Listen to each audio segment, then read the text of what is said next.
हाँ, good morning students and dear faculty members. आज जो एंटीबॉडी है उसके विभिन्न जो टाइप्स हैं उनके बारे में हम डिस्कस करते हैं। एंटीबॉडी जिनको हम इम्यूनोग्लोबुलिन कहते हैं। जैसे पिछला लेक्चर था उसमें मैंने बताया था कि जो एंटीबॉडी हैं वो 5 प्रकार की होती हैं: आईजीजी, आईजीए, आईजीएम, आईजीडी और आईजीई। इनके डिफरेंट फंक्शन हैं। ये डिफरेंट तरीके से एक्ट करती हैं। इनके अलग अलग आइसोमर्स हैं, यानी वेरियस फॉर्म्स हैं। तो हम एक एक करके डिस्कस करते हैं। सबसे पहले हम बात करते हैं इम्यूनोग्लोबुलिन जी की। आईजीजी जो है वो हमारे ब्लड में, सीरम में सबसे ज़्यादा मात्रा में पाई जाने वाली एंटीबॉडी है। इसका मोलिकुलर वेट 1,60,000 डाल्टन के लगभग है। 150 से लेके 160 डाल्टन तक है। और इसमें इसकी जो इसका हाफ लाइफ है वो लगभग 23 दिन होती है। इसका मोलिकुलर वेट है 1,50,000 डाल्टन और इसकी जो हाफ लाइफ है वो 23 डेज होती है।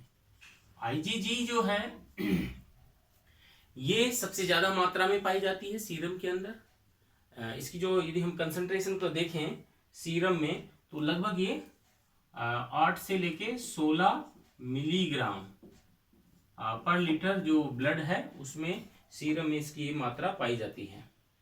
प्रति ml, सॉरी, पर ml 8 से 16 मिलीग्राम प्रति ml ये मात्रा इसमें पाई जाती है। ये एकमात्र ऐसी एंटीबॉडी है आईजीजी जो कि उसके द्वारा प्लेसेंटा से पार हो सकती है और जो बच्चा है माँ के गर्भ में, फीटस में, उसकी ये रक्षा करती है। आईजीजी जो है वो जनरली सेकंड जो इम्यून रेस्पॉन्स होता है उसमें सबसे ज्यादा मात्रा में प्रोड्यूस होती है। सेकंड इम्यून रेस्पॉन्स उसमें ये, अर्थात पहली बार ये ज्यादा नहीं होती, सेकंड जो टाइम है उस टाइम यदि ये प्रोड्यूस होती है तब इसकी मात्रा सबसे ज्यादा होती है। बैक्टीरिया है, वायरस है, इनको नष्ट करने में ये सक्रिय भूमिका निभाती है।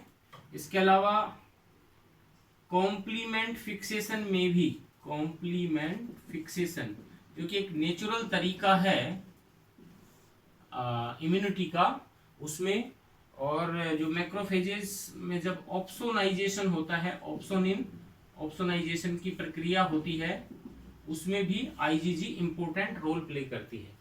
देखिए, कॉम्प्लीमेंट फिक्सेशन में कॉम्प्लीमेंट प्रोटीन होती हैं C1 से लेके C9 तक, और वो प्रोटीन बैक्टीरिया या जो वायरस वगैरह होता है, स्पेशली बैक्टीरिया की सेल वॉल जो है उसके ऊपर अटैच होकर के और उसमें पोरोसिटी क्रिएट करती है, छिद्र बना देती है। वहां पे आईजीजी इंपॉर्टेंट रोल प्ले करता है। इसी प्रकार ऑप्सोनाइजेशन, जो भी कोई फॉरेन पार्टिकल है, जो बैक्टीरिया है उसके या सेल है, उसके रिसेप्टर पे आईजीजी जुड़ करके और मैक्रोफेजेज को अट्रैक्ट करती है ताकि उस सेल को या उस बैक्टीरिया को एंगल्फ किया जा सके। इस क्रिया को बोलते हैं ऑप्सोनाइजेशन। इस प्रकार से आईजीजी जो है वो एक इंपॉर्टेंट रोल प्ले करता है।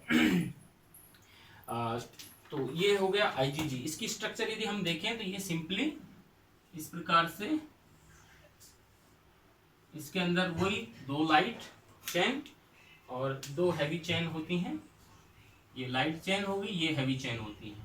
और इसके अंदर वही 3 जो है हैवी रीजन होते हैं, constant heavy reason, CH, CH2 और CH3। और ये होता है VH, ये होता है VL, ये होता है कांस्टेंट लाइट चेन। तो ये CL, VL और ये VH, इस प्रकार का रीजन होता है। यहाँ पे जैसे बताया था हिंज रीजन होता है, डाइसल्फाइड बॉन्ड होते हैं इंट्रा और इंटर डाइसल्फाइड बॉन्ड इसमें पाए जाते हैं। तो ये तो हो गया आपका आईजीजी। और ये बताया मैंने अभी, प्लेसेंटा को पार कर सकती है, it can cross through placenta. और मदर का जो मिल्क होता है जिसको हम कोलेस्ट्रोम कहते हैं, उस कोलेस्ट्रोम में भी आईजीजी सबसे ज्यादा मात्रा में पाई जाती है। नेक्स्ट है आईजीए। सेकंड जो है वो है IgA। IgA जो है ये डाइमर फॉर्म में पाई जाती है, IgA1 और IgA2, IgA1 और IgA2, और ये भी बेसिकली ये खुद डाइमर फॉर्म में होती हैं, यानी दो एंटीबॉडी आपस में जुड़ी रहती हैं। ये जो IgG है ये भी पहले मैंने बताया, इसके 4 फॉर्म होते हैं, IgG1, G2, G3 और G4। इसके ये 4 फॉर्म होते हैं जिसमें ये अलग अलग रोल प्ले करते हैं। जैसे G3 है वो है उसका रोल कॉम्प्लीमेंट फिक्सेशन में सबसे इम्पोर्टेंट रोल होता है, G1 का भी रोल होता है। तो इस प्रकार से ये IgA1 और A2 है। इसमें क्या होता है, दो एंटीबॉडी मॉलिक्यूल आपस में जुड़े रहते हैं, एक चेन होती है जिसका नाम है J चेन। तो J चेन के द्वारा इस प्रकार से दो मॉलिक्यूल है वो जुड़े रहते हैं। जैसे ये मान लीजिए ये है J चेन, तो ये दो डाइमर्स के रूप में पाई जाती है। तो ये J चेन और ये IgA, जिसके अंदर वही लाइट चेन और हैवी चेन।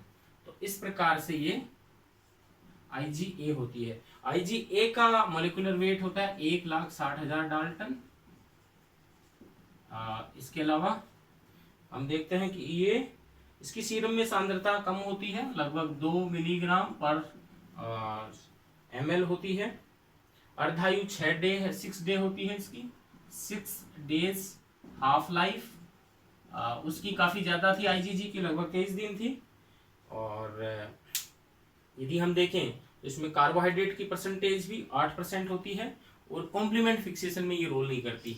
ये जो IgA है एलर्जिक रिएक्शन के दौरान बॉडी में प्रोड्यूस होती है, एलर्जिक रिएक्शन। और साथ ही साथ जैसे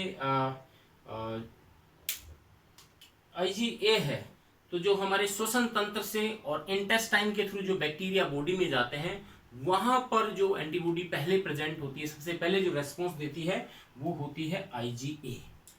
ठीक है, तो IgA जो है वो फेगोसाइटोसिस को भी उद्दीपित करती है, और IgA जो है उसको यदि हम कहें तो ये बेसिकली एलर्जिक रिएक्शन के दौरान प्रोड्यूस होती है। दूध में भी इसकी उपस्थिति देखी गई है। थर्मल ये स्टेबल भी होती है एंटीबॉडी, और ये अल्टरनेट पाथवे को उद्दीपित करती है। कॉम्प्लीमेंट फिक्सेशन का जो क्लासिकल पाथवे है उसकी बजाय अल्टरनेटिव पाथवे, तो ये भी काम तो आती है कॉम्प्लीमेंट फिक्सेशन में, लेकिन कॉम्प्लीमेंट फिक्सेशन का जो एक होता है अल्टरनेटिव पाथवे, उसमें ये रोल प्ले करती है, दूसरे वाले में नहीं। तो ये हो गया आपका IgA। नेक्स्ट जो है वो हम बात करते हैं IgM। सबसे बड़ी एंटीबॉडी होती है IgM, जो पेंटामर फॉर्म में होती है, IgM। ओके, अच्छा, इसमें जो हैवी चेन है उसको IgG को उसको हम बोलते हैं गामा। A में जो हैवी चेन होती है उसको बोलते हैं अल्फा, और M में जो हैवी चेन होती है उसको हम बोलते हैं म्यू। ये हमें पता होना चाहिए। D में जो होती है डेल्टा, E में जो होती है वो एप्सिलॉन प्रकार की हैवी चेन होती है। हैवी चेन का टाइप इसमें होता है, और ये एक प्रकार की पेंटामर होती है। चूंकि 5 एंटीबॉडी इसके जुड़े रहते हैं, और इसलिए इसका मोलेकुलर वेट भी सबसे ज़्यादा होती है ना, 9 लाख जो है डाल्टन इसका मोलेकुलर वेट होता है। जो फर्स्ट प्राइमरी इम्यून रेस्पॉन्स है उसमें इस प्राइमरी इम्यून रेस्पॉन्स वहाँ पे ये सबसे ज़्यादा मात्रा में बनती है। जैसे ही कोई इन्फेक्शन होगा तो ब्लड के अंदर सीरम में जो IgM है वो सबसे ज़्यादा मात्रा में पाया जाता है, सबसे ज़्यादा मात्रा में सिक्रीट होता है लिम्फो बी सेल्स के द्वारा, प्लाज्मा सेल्स के द्वारा। तो प्राइमरी इम्यून रेस्पॉन्स में ये पाया जाता है। इसके अलावा M जो है इसमें कार्बोहाइड्रेट की परसेंटेज भी ज़्यादा होती है। सीरम में सांद्रता 1.2 मिलीग्राम होती है पर ml यदि हम बात करें। इसके अलावा इसका प्रोडक्शन भी होता है, और इसकी हाफ लाइफ 5 डे है। 5 डेज इसकी हाफ लाइफ होती है, यानी ये 5 दिन में आधी एंटीबॉडी हो निष्क्रिय हो जाती हैं, नष्ट हो जाती हैं। ये काफी बड़ी होती है तो ये प्लेसेंटा को पार नहीं कर सकती। तो इसका यदि हम डायग्राम देखें तो इस प्रकार से पेंटामर फॉर्म में प्रेजेंट होती है, जो कि हमें पता होना चाहिए, जो कि वही आपस में जे चेन्स के द्वारा जुड़ी रहती है। तो ये हो गया इस प्रकार से 1 2 3 4 और ये 5, ये पेंटामर फॉर्म में होती है। तो मैंने थोड़ा रफ डायग्राम बनाया है यहाँ पे। तो ये इस प्रकार से पेंटामर फॉर्म में पाई जाती है और यहाँ पे ये एक जे चेन के द्वारा कोई जुड़ी रहती है आपस में एफसी रीजन में। एफसी जो रीजन है यहाँ पे इसमें लगभग जो है जनरली सभी में 3 कांस्टेंट रीजन होते हैं हैवी चेन के अंदर, CH1 CH2 CH3। लेकिन IgM जो है इसमें 4 कांस्टेंट रीजन होते हैं। CH1 कांस्टेंट हैवी चेन में 1 2 3 4 डोमेन पाए जाते हैं, एक वेरिएबल डोमेन पाया जाता है। तो इस प्रकार से IgM जो है प्राइमरी इम्यून रिस्पॉन्स शो करती है। साथ ही साथ ये जो एंटीबॉडी है M, ये जो बी सेल्स है उस बी सेल्स की सरफेस के ऊपर भी पाई जाती है। तो ये हो गई IgM जो पेंटामर फॉर्म में पाई जाती है, प्लेसेंटा वगैरह से पार नहीं हो सकती। नेक्स्ट है IgD।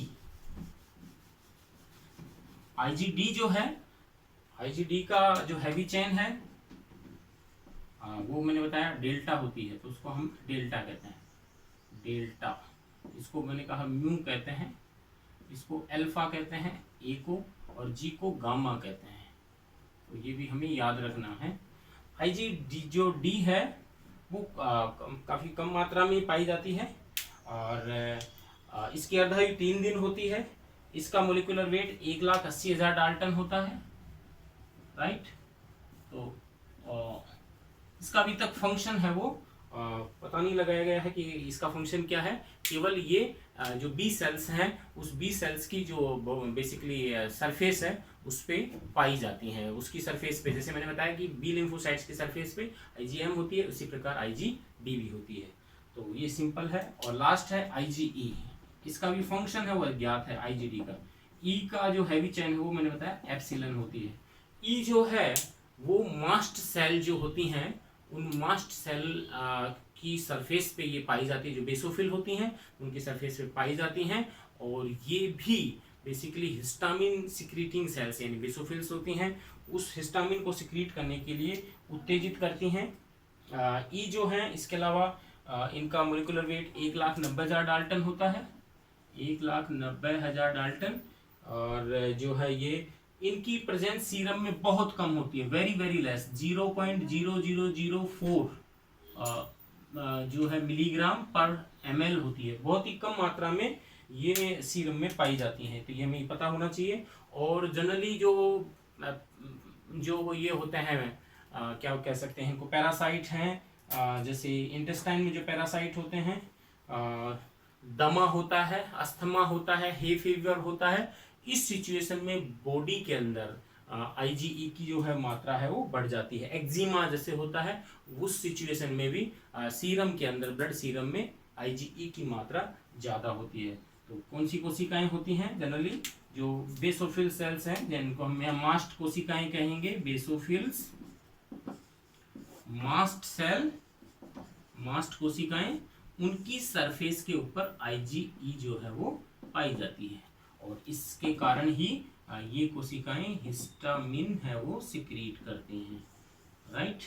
हिस्टामिन जो एंटी एलर्जिक मॉलिक्यूल होता है जिससे कि इन्फ्लेमेशन या शोथ होता है। तो ये जो थी ये 5 प्रकार की एंटीबॉडी हैं जो कि ब्लड में अलग अलग प्रकार की कंसंट्रेशन में होती हैं और अलग अलग इनका फंक्शन होता है। तो हमें सबसे ज़्यादा ध्यान रखना है IgM जो प्राइमरी इम्यून रिस्पॉन्स करती है, और पेंटामर होती है यानी उसके 5 मॉलिक्यूल आपस में जे चेन के द्वारा जुड़े रहते हैं। और जो IgA है वो है डाइमर फॉर्म में यानी 2 मॉलिक्यूल जुड़े रहते हैं। और IgA है वो आंसू है, लार है, जो हमारे सिक्रीशंस हैं उनमें सबसे ज़्यादा मात्रा में पाई जाती है। और IgG है वो सबसे ज़्यादा ब्लड में और सीरम में पाई जाती है, और जो प्लेसेंटा को पार कर सकती है बच्चे में माँ के दूध में यानी कोलेस्ट्रोम में भी पाई जाती है, जो कि सेकेंड इम्यून रिस्पॉन्स में सबसे ज़्यादा दिखाई देती देती है, सबसे ज़्यादा मात्रा में होती है, जो कि वायरस, टॉक्सिन, बैक्टीरिया, इनसे हमारी बॉडी को प्रोटेक्ट करती है।